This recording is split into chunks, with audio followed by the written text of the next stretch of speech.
पाठ 15 आकाशीय बिजली। आप सभी ने बारिश के मौसम में आकाश की बिजली को चमकते हुए अवश्य देखा होगा।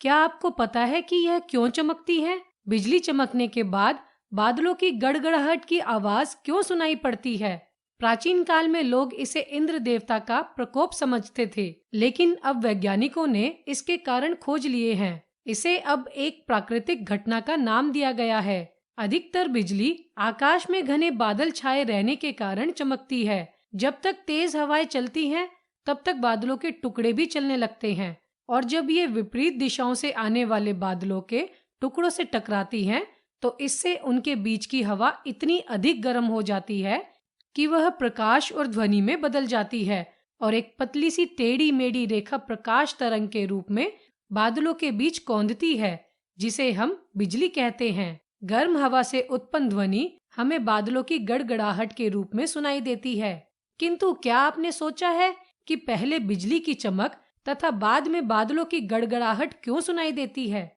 इसका कारण है कि ध्वनि की तुलना में प्रकाश बहुत तेज गति से चलता है। अतः तेज गति के कारण बिजली की चमक पहले दिखाई देती है, जबकि बादलों की गड़गड़ाहट उसके बाद सुनाई पड़ती है।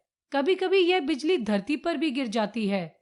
जिस स्थान पर यह गिरती है, उस स्थान पर पेड़ पौधे आदि झुलस जाते हैं। इमारतों की छतों में दरारें पड़ जाती है। इससे बचने के लिए लोग बहुमंजिली इमारतों की छतों पर धातु की एक नुकीली छड़ लगा देते हैं और उसका दूसरा सिरा जमीन में बहुत गहराई में गाड़ देते हैं। जब बिजली नीचे गिरती है, तो सबसे पहले वह धातु की छड़ से संपर्क करती है, जिससे बिजली की सारी शक्ति छड़ में होकर धरती में समा जाती है और इमारत को किसी प्रकार की हानि नहीं होती है। बिजली हमें हानि ही नहीं बल्कि लाभ भी पहुंचाती है। हम जानते हैं कि पृथ्वी के चारों ओर वायुमंडल है। पृथ्वी का यह वायुमंडल विभिन्न गैसों का मिश्रण है, जिनमें नाइट्रोजन और ऑक्सीजन प्रमुख है। आकाश में बिजली चमकने के समय ये गैसें मिलकर एक हो जाती हैं।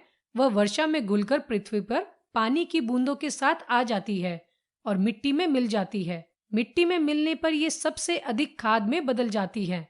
मिट्टी में मिलने पर ये सबसे अच्छी खाद में बदल जाती है, जो पौधों को हरा बनाती है। इनसे पौधों को बढ़ने में भी सहायता मिलती है। यही कारण है कि वर्षा ऋतु में जितनी तेजी से पौधे बढ़ते हैं, उतने अन्य किसी ऋतु में नहीं बढ़ते।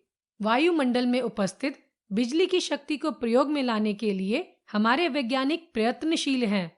इस प्रयत्न में उन्हें सफलता भी मिली है, लेकिन वह बहुत महंगी पड़ती है। वैज्ञानिकों को आकाश में बिजली चमकते देखकर ही बिजली बनाने की प्रेरणा मिली थी।